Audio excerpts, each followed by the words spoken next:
We're back, 7:42, with our series, The New Space Race. And this morning, the Star Trek legend who can now truly say he has boldly gone where so few have gone before. Yeah, at the age of 90, Bill Shatner made history yesterday when he and 3 others shot off into space on that Blue Origin rocket, an event watched all around the world. And fresh from that voyage into the final frontier, Mr. Shatner is with us live to tell us all about it. Good morning. You did it.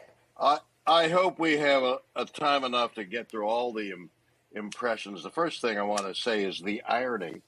I have an album out there called Bill right now. It's getting great reviews. And there is a song that we wrote called So Far From the Moon, in which at that time that the song relates to, 55 years ago, I lay in a pasture for a number of reasons, looking up at the sky, seeing the astronauts walk on the moon. And I was so far from the moon. And 55 years later, here I am, a little closer to the moon than you guys, but the irony of it strikes me. Well, you know what? I watched you right after the moment you walked out of that capsule, and honestly, I thought you seemed starstruck. You just seemed so totally overwhelmed by the experience.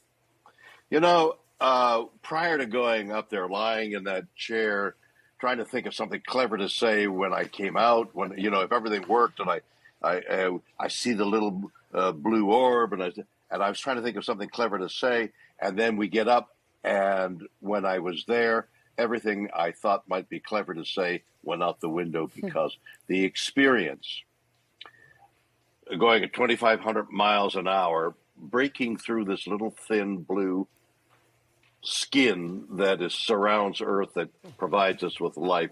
We broke through that with a count of 1 or 2 at 2,500 miles an hour, and the skin is 50 miles thick.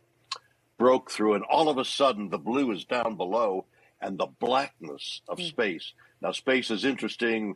The universe lies there, but at that moment, in that big window, it was only black and ominous, and that was death, and this was life. And everything else just stood still for a moment. I was overwhelmed with the experience, with the sensation of looking at death and looking at life, and this, you know, what's become a cliche of how we need to take care of the planet, but it's so fragile. People say, "Oh, it's fragile." No. There's this little tiny blue skin that is 50 miles wide. And we pollute it, and it's our means of living. And I was struck so profoundly by it. That was such a beautiful, beautiful sentiment, and it brought you to tears. So, you're 90 years young. What's I keep hearing that. And another factor of this whole thing is I keep saying, "Yeah, no, I'm not 90. I ride horses." Or that. The whole physical experience of mounting that gantry, of getting into that chair, of being weightless, of having 5Gs. And suddenly, as I'm coming down, I'm thinking, you know something? I'm 90 years old. You came back down to Earth. Oh, yeah, unfortunately. Yeah. How did it feel physically up there for you?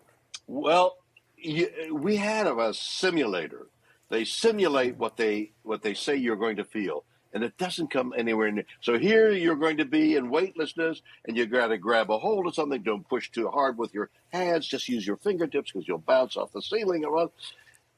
You can talk about weightlessness all you want, but the feeling of weightlessness, the actual feeling of weightlessness, is indescribable. First of all, your guts, your body doesn't have any pressure, so suddenly your body's expanding. Secondly, you're floating, and I don't want to turn somersaults. I don't want to throw Skittles. I want to look out the window. I mean, it was incredible. You can describe 5Gs, but at 2Gs, I was trying to raise my hand and couldn't raise my hand. Wow. And that's not just being 90. At 5Gs, everything is just being pressed, and you think, how long can I take this? And it's over in an instant as you hit the air that I'm talking about. The 50 miles of air comes like a thud as the spaceship hits the atmosphere, and suddenly you're in 5Gs. And then you know that the parachutes should deploy, and will they?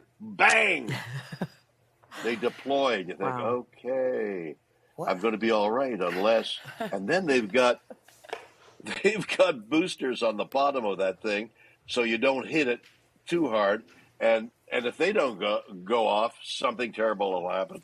And they do go off, and that's startling. The whole thing was indescribable. Yeah. So all this rehearsal we did, training they call it, I call it rehearsal.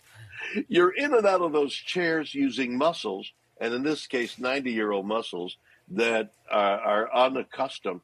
I am stiff and sore, and I ache. And well, I mean, what a thrilling 10 minutes. It had everything. We're so happy that you're here. Back. And it had feels everything. Good. Yeah. And the realization, once again, the fragility of this planet, coming catastrophic event, and we all have to clean this act up now. Well said. Well said. I kept thinking about that saying. They said when you go to space, they should have sent a poet, you know, to describe it. Well, they kind of did. Bill Shatner. Thanks, you Bill. for your poetry. Thank you so much. Glad you had so much fun. And he's actually going to be back in our third hour with more to share.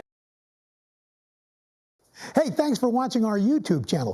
Find your favorite recipes, celebrity interviews, uplifting stories, shop our favorite deals, and so much more with the Today app. Download it now.